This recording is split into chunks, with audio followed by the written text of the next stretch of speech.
Right, good morning, everyone. Today we're going to talk about the governance in professional sports industries. So in today's class, we're basically going to cover three chapters from the textbooks. So we're going to cover the governance in professional sports leagues in the North America. We're also going to look at the governance in the professional sports leagues outside the U.S.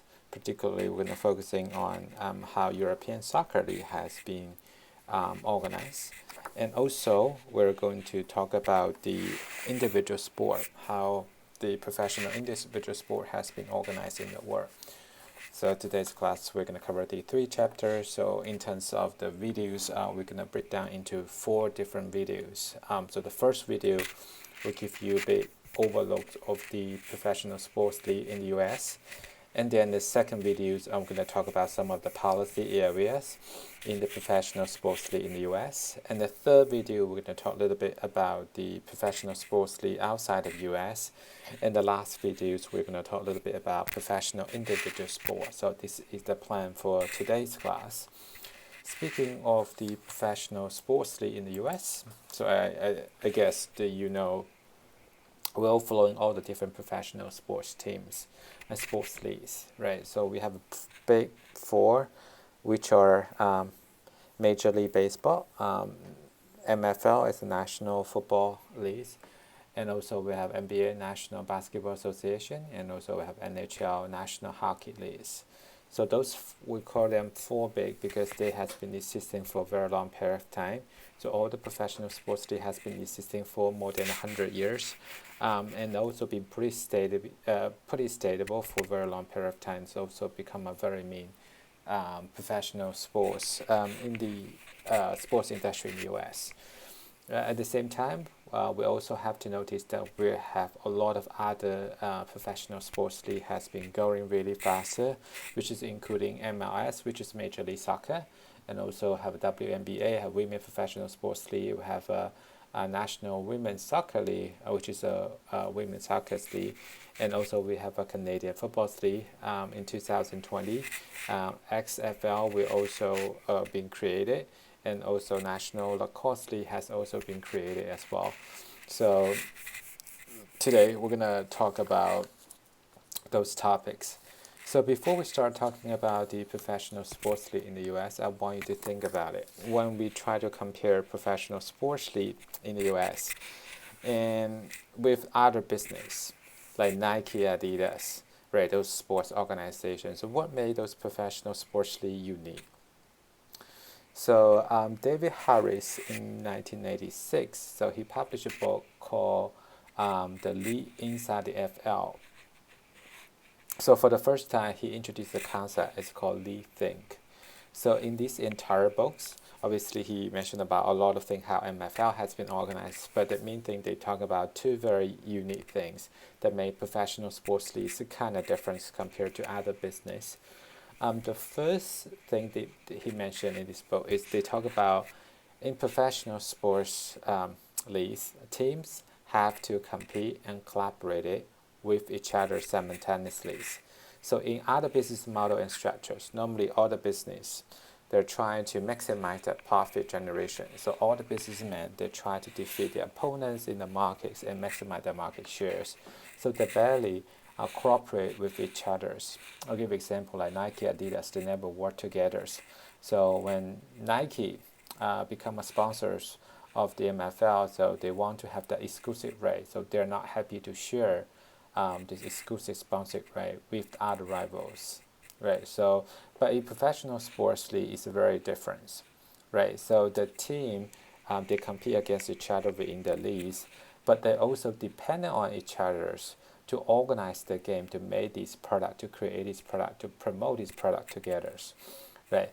So that's why I would say professional sports league, the team, they're not just compete against each other, but they also collaborate with each other to promote this game together and hope this game can attract more attention. So that's one that's very interesting from his book. The second very interesting from his book, he mentioned about when the teams function together collaboratively, some teams have to sacrifice the potential for higher revenues in the interest of the league stabilities. So in other business, It's unlikely for organization to sacrifice their interest for generating more revenues in order to make sure the industry is healthy, right? But in the professional sports industry, it's different. So, majority of the professional sports league, they require the team to share revenue with the others, right?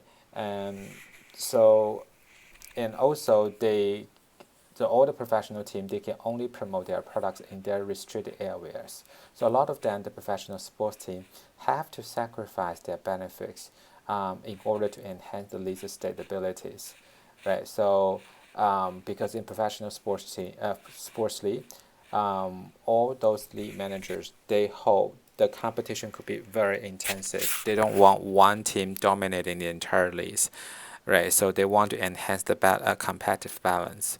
So that is something different compared to like regular business. So in the regular business, so it's unlikely for like Nike to share their revenues with these rivals Adidas or Under Armour's, right? So that's two things made professional sports leagues kind of unique. So this is a concept has been introduced by David Harris in 1986. This concept is called League Think. As we look at professional sports league in the US, when we try to compare it with professional sports league in Europe, so you find out most of the professional sports league in the US are using closely structures. So closely structure has three unique features. So first thing is they allow teams to use constitutions that govern the location of the franchise, condition of entering the leagues, and relocation within the leagues, right? And also closed leagues include the bylaw for limit on the franchise movement and the club's territory rights and mechanism for the expulsions of the clubs, right? So in closely structures, so the numbers of the team are very stable. So using MFL's example, you have 32 teams. So every year you have exactly the same 32 teams. You're not going to change, right? So all those members, they are franchise. They're using closed memberships. So closed memberships also have two very unique meanings here. So the first meaning is talking about the team is unlikely to be changes, right? So it's not like you are really wealthy businessman. You say, hey, I want to create a MFL teams, then you can own an MFL teams, right? So all these decisions need to be determined by other business owners and the league commissioners. Right, and that's the first meaning. The second meaning is talking about once you become owners of the professional sports teams, if you are planning to move your business to other markets, so if you want to relocate it, it's not that like you want to go to the other market that you can go, right? So you need to get a permission from the league and also get a permission from the other owners, and then you can relocate it from one market to another market. So this is something made the closely structured kind of unique. Again, it's obviously different compared to other business. So when Nike, so say I introduce a new product this way, and I want to introduce this product to Germany. So Nike doesn't need to get the permissions from Adidas in order to introduce his new products in his Adidas home markets in Germany, right? So that's something made professional sports leagues kind of difference. And again, professional sports league in the U.S. are using closely structure, right? However, professional sports league in Europe, they're using openly structure. We're going to talk a little bit about it in the third part of today's lectures.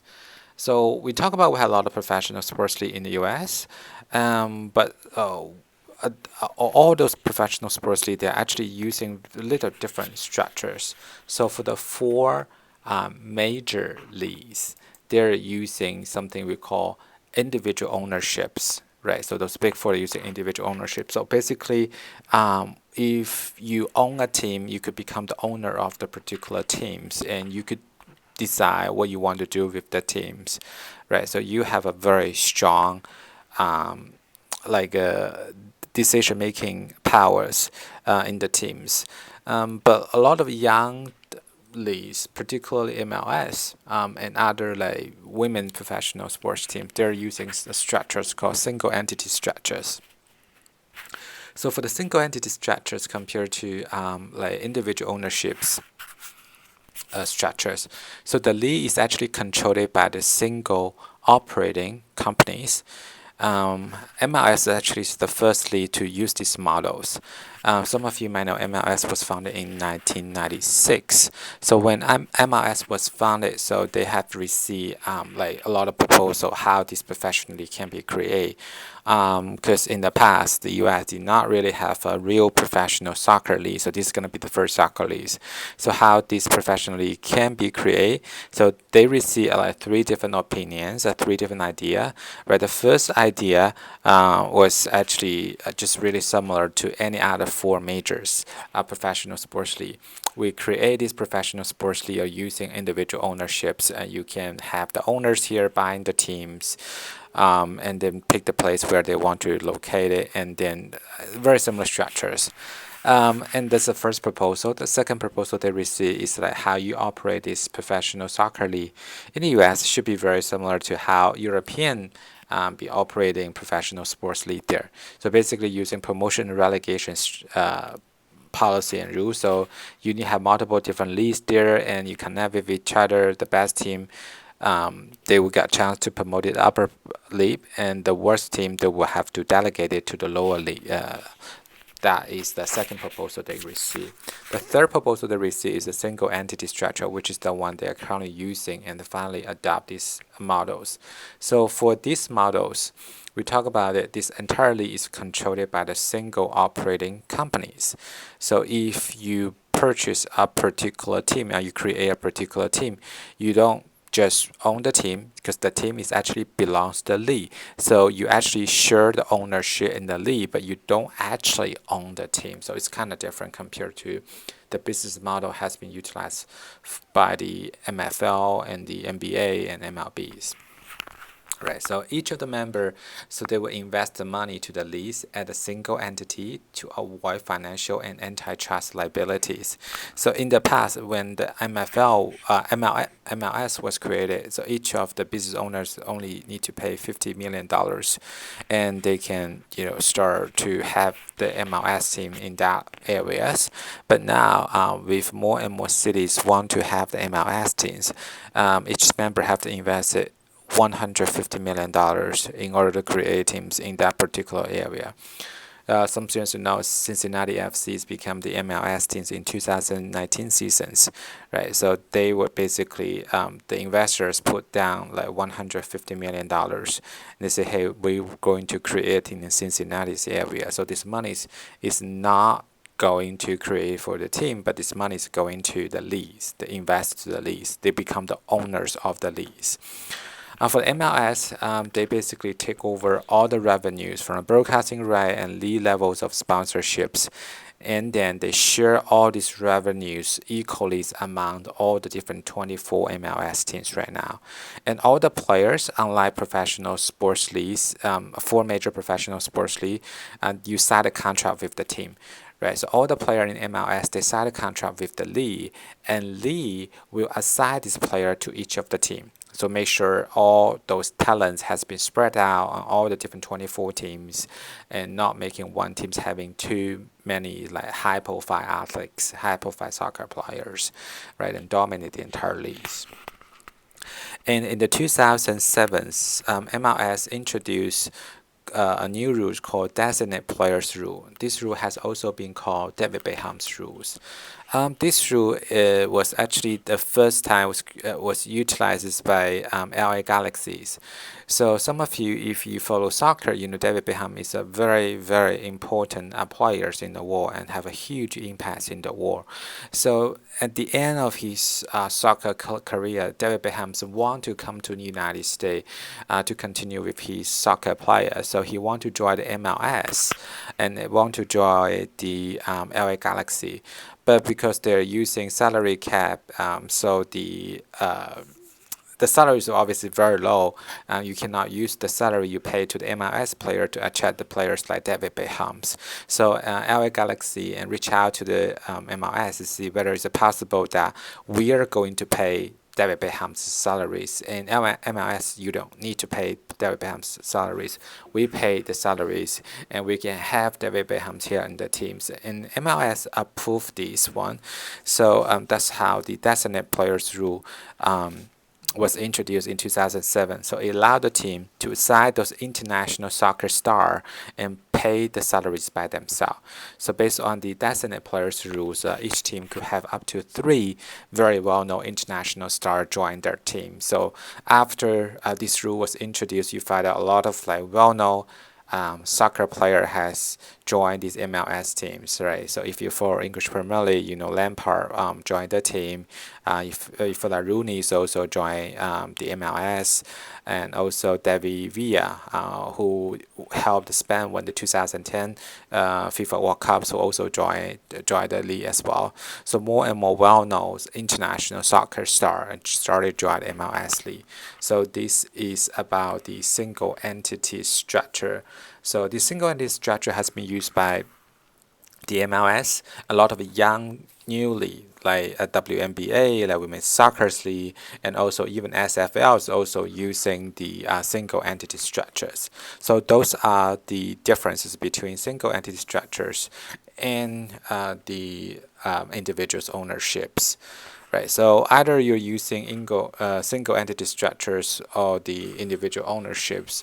So professional sports in the US, particularly the 4 majors, right? So they actually have 3 very important components if you look at their governance structures, right? So they have a commissioner office, right? They also using the board of the governor, or sometimes we call the committee of the team's owners. And the third one is a central administrative unit. So that is a basic governance structure has been utilized at the league levels among all the professional sports league in the US. Right. So when we look at the commissioner, the relationship between the owners and the commissioner. So commissioner is actually selected by the we call either executive committee or called board of governors or the committee of the owners, right? So using MFL as an example, so the MFL's commissioner Raga Godir was selected by the 32 members of the MFL executive committee. So the 32 members is made of by the MFL owners, right? So what's the relationship between these commissioners and these owners? Obviously, commissioner is selected by the owner, so they looks like their owner's boss, right? And however, owners also have the right to decide whether they would like to have a new commissioner. They can also have the right to fire commissioner if they're not happy with the job the commissioner has done for the professional sports leagues. So in this process, the most important is actually executive committee, because most of the policy that has been utilized in the professional sports league are actually decided at the executive committee by the owners. Right, so they have the final say in terms of what policies has been utilized in that particular professional sports league. Right, so those are the relationship between the owners and the commissioners. Right. So speaking of the commissioner, which has been considered the most powerful person in the professional sports league, that's from general public's perspective, right? The idea of the commissioner starting from 1920s, right? Before that, that was not a concept of the commissioners. So why the commissioner was introduced in professional sports industry? That's because some of you might notice or might know about really well-known we call Black Hawk scandals. Black Sox scandals. So in 1903, so the National and the American League established the professional baseball in the front of the Major League.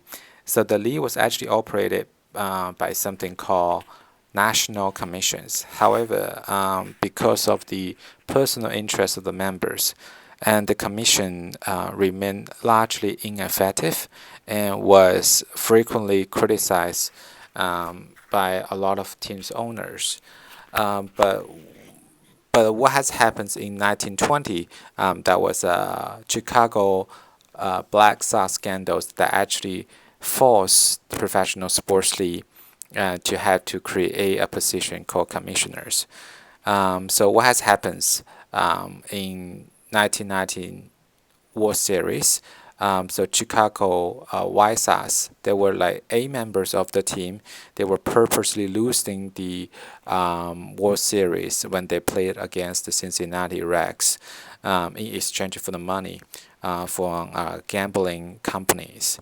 After that scandals, MLB realized it's actually the time for us to really create a positions, and these people need to have a great power and can address some of the very difficult issue in the professional sports league. So that is how the commissioners was introduced in the professional sports league in 1920s. So the first commissioners of the professional sports league was MLB's judge Kenny Solandis.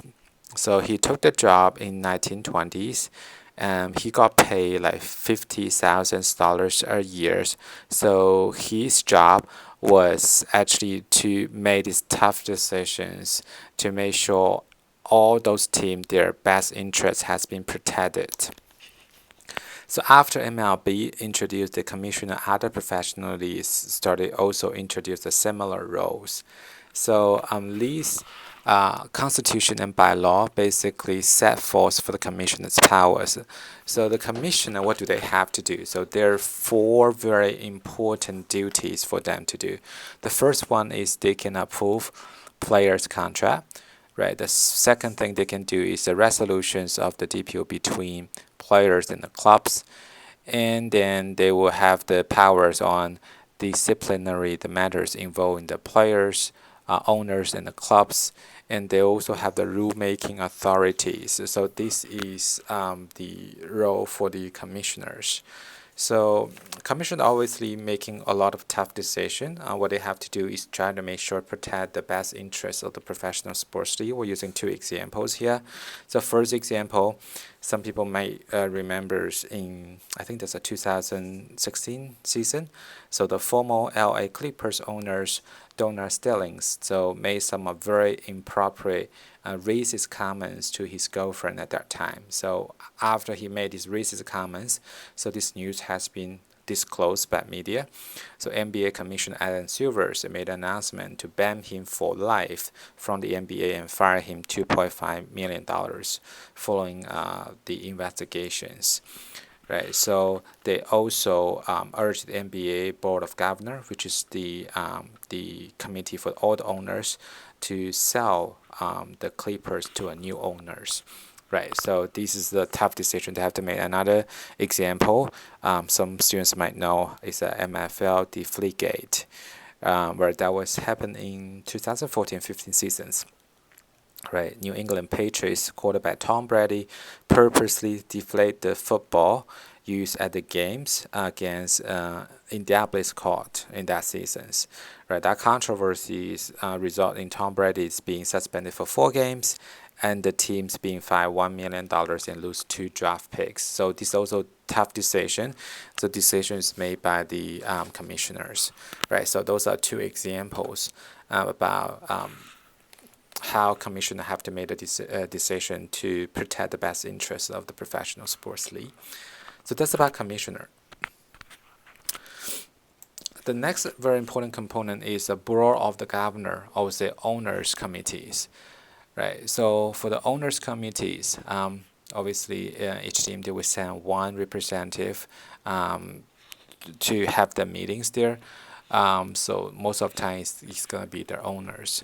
So they will have the annual owner meetings. So they will develop rule, policies, business decisions that related to the lease operations.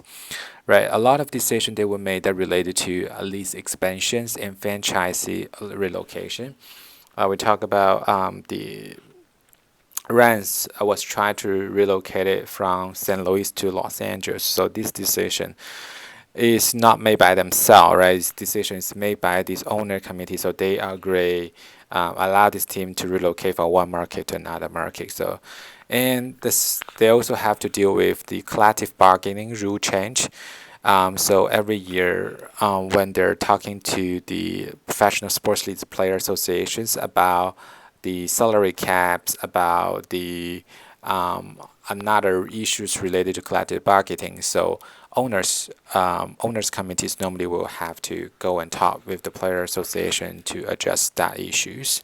So they also will talk about revenue sharings and also represent the management in labor negotiation with the players, right? So this is the rule for the owners committees or board of governors, or sometimes we call executive committees, right?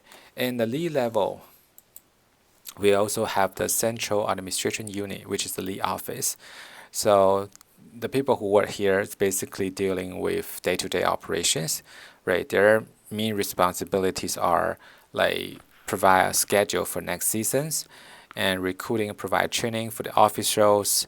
And sometimes they will have to sell these merchandise products or marketing these merchandise products, and also they have to negotiate the national-wide broadcast rights with these broadcasters, and they also try to help the league to maximize the revenue generations. So most of the league office they normally operated and organized by function, right? They have HR department, they have finance departments, right? They have different types of departments that mainly responsible for the daily operation for the professional league's office, right? So this is a three components in the professional sports league, right? You have a commissioner, you have commissioner's office, you have board of governors, and then you have a league office. They all have a very different responsibilities and duties. So this is organizational structures for the professional sports league. So that's the first part of today's lecture. And the second part of today's lecture, we'll talk a little bit about some of the rules has been introduced by the professional sports league to enhance their competitive balance.